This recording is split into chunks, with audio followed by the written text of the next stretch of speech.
नमस्कार दोस्तों, मैं न्यूट्रिशन थेरेपी आहार चिकित्सक। हमारे अगले टेस्टिमोनियल में, जैसे कि मैं अपने होम टाउन में हूँ, तो हम आए हैं हमारे नज़दीकी ग्राम मटंग में। और यहाँ हमारे मित्र अमित बारले जी हैं। और इनका जो समस्या था इसके बारे में वो अपना अनुभव बताएंगे कि आहार चिकित्सा से उनको कितनी आसानी से उनका समस्या दूर हुआ है और कितने हद तक दूर हुआ है। तो अमित भाई, आप बताइए कि आपको आपकी समस्या क्या थी और कैसे कब ये चालू हुई थी? ये टीका लगने के बाद हुआ था। अच्छा। सेकंड टीका लगा था मुझे। अच्छा। उसके बाद एकदम एलर्जी। ओके। तब अचानक खुजली हो जाता था हाथ पैर में। दवाई खाना पड़ता था, सिट्राजिन करके आता है। अच्छा, उसको खाने से 2-3 सिट्राजिन। दिन आराम मिलता था। अच्छा।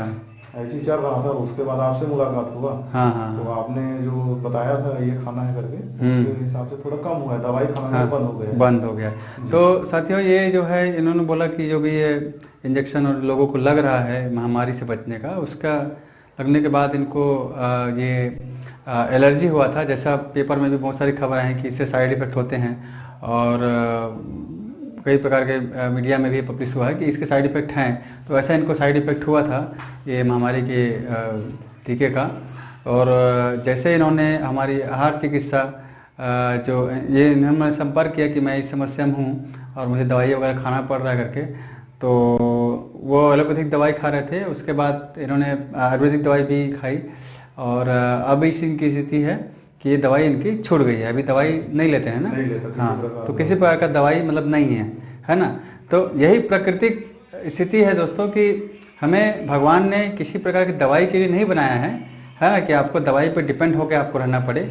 आपको जैसे मैं बता चुका हूँ कि उन्होंने जंगल भी बनाए हैं। आप दंतेवाड़ा के जंगल जाके देख लीजिए, इन जंगलों में साइकिल तक नहीं जाता है ना? तो वो जंगल में अगर साइकिल नहीं जाता है, मतलब 500 साल पहले क्या उनका स्थिति रहा होगा।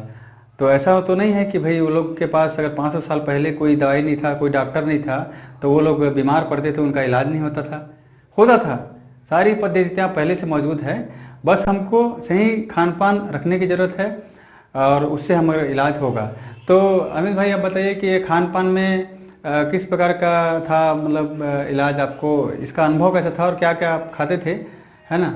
वो आप हल्का बताइए जो भी आपको याद है। मेरा ना सुबह से मतलब वही 8 बजे के आसपास नाश्ता, मतलब फल खाता था मैं 2-3 प्रकार का। हाँ। उसको अच्छे से छील के। हाँ। उसके बाद वही दोपहर में सलाद कर लेते हैं। खाता था। हाँ। तो ये जो सलाद और फल का इन्होंने बताया है, वो वही चिकित्सा है जो हमने बताया कि दुनिया में आदमी ही एक ऐसा जीव है जो पका के खाता है, बाकी सारे जानवर कच्चा खाते हैं। बस यही हमारा जो फंडा है, जो भगवान का फंडा था। भगवान ने बोला था कि कच्चा खाए रहे हैं तो स्वस्थ रहेंगे। तो हम लोग पका भोजन पूरी तरीके से बंद नहीं कर सकते, मगर हमको ये होना चाहिए कि कम से कम कुछ कच्ची चीज़ें हम लोग लें, जिससे हमारी समस्या दूर होगी। जैसे कि फल खाएंगे, सब्जी खाएंगे, तो ये कच्चा रहता है, तो उसमें जीव रहता है ना? जो हम लाइव एंजाइम की बात करते हैं, न्यूट्रिशन की बात करते हैं, माइक्रोब्स की बात करते हैं, वो रहता है। तो उससे इनका समस्या ठीक हुआ। तो अमित भाई, आपको मैं कहना चाहूँगा कि आपका जो ये पहले आप जो केमिकल की दवाई खाते थे, सिट्रिक एसिड या जो भी, उसको आपने कहीं दूर जाके लाया होगा, है ना? किसी प्रकार का इलाज कराया होगा। तो खर्च के भी मामले में उससे और इससे क्या तुलना पाते हैं? क्योंकि कहीं दूर जाके लाना पड़ता है, दवाई के लिए भटकना पड़ता है, और वैसी केमिकल की दवाइयों के लॉन्ग टर्म साइड इफ़ेक्ट भी पब्लिश हैं कि वो जैसे लीवर किडनी को ख़राब करते हैं। ऐसा ये बिल्कुल पब्लिश है। हमको लगता है कि हम लोग दवाई खा के अच्छे हैं, मगर ऐसा होता है कि वो लॉन्ग टर्म में हमारे लीवर किडनी को ख़राब करता है। ऐसा भी बात है। तो आपका अनुभव कैसा रहा इन दोनों की तुलना में कि भाई कैसा इलाज बेहतर रहा? ये बेस्ट है आपका वाला। हाँ। उसमें तो आराम हो जाएंगे, लेकिन वो फिर से स्टार्ट हो जाएगा। इसमें अगर एक बार हो गया तो सुधर जाएगा जी। बस ऐसा है। तो यही इनका स्थिति है कि आज उनको दवाई से वो मुक्त हो चुके हैं, तो प्राकृतिक खान पान से। तो आप क्या ये जो थेरेपी है हमारी, जो प्राकृतिक चिकित्सा है, इसको अपने दोस्तों में या अपने रिश्तेदारों में बिल्कुल शेयर करना चाहेंगे? हमको बताते हैं। शेयर करना स्टार्ट कर दिया हूँ। ओके। तो धन्यवाद अमित भाई, आपने हमारी प्राकृतिक चिकित्सा को विश्वास किया, अपनाया और आपको परिणाम भी अच्छा मिल गया।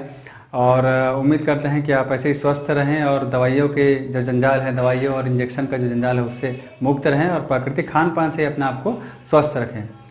तो धन्यवाद दोस्तों। मैं ग्राम मटंग से हम लोग ये टेस्टिमोनियल बनाए हैं। जैसे मैं अपने होम टाउन में हूँ, तो ये हमारा दूसरा टेस्टिमोनियल है जिसमें हम लोग मरीज के साथ टेस्टिमोनियल मैं बना पा रहा हूँ। और अभी शाम का समय है, बाहर अंधड़ तूफान चल रहा है, इसलिए मैंने आपको बाहर का नहीं दिखा पा रहा हूँ। हम लोग कमरा के अंदर हैं, ओले भी बरस रहे हैं ऐसा खबर आए हैं, और एक पेड़ भी टूट रहे हैं ऐसा भी खबर है, तो इसलिए हम लोग अंदर में बना रहे हैं वीडियो।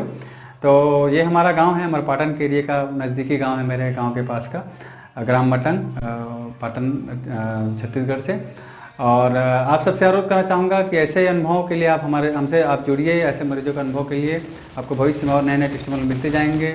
और इस वीडियो को ज़्यादा से ज़्यादा लाइक, शेयर, सब्सक्राइब कीजिए, अलग अलग ग्रुप में शेयर कीजिए, तभी हमारी पद्धति आगे बढ़ेगी, है ना। और ये जो विदेशी अंग्रेजी दवाइयों के चंगुल से जो आज़ादी मिल रही है हमको, अलग अलग दवाइयों के चंगुल से आज़ादी मिल रही है, और सिर्फ खान पान से जो हम लोग ठीक हो रहे हैं, हमारे मरीज ठीक हो रहे हैं, वो आपको वो बात जो है लोगों तक पहुंचेगी और सस्ता इलाज जो है उनको मिलना चाहिए वो उनको मिलेगा। तो बहुत बहुत धन्यवाद दोस्तों। वीडियो को लाइक, शेयर, सब्सक्राइब करते रहिए, तभी हमारी पद्धति आगे बढ़ेगी। बहुत बहुत धन्यवाद।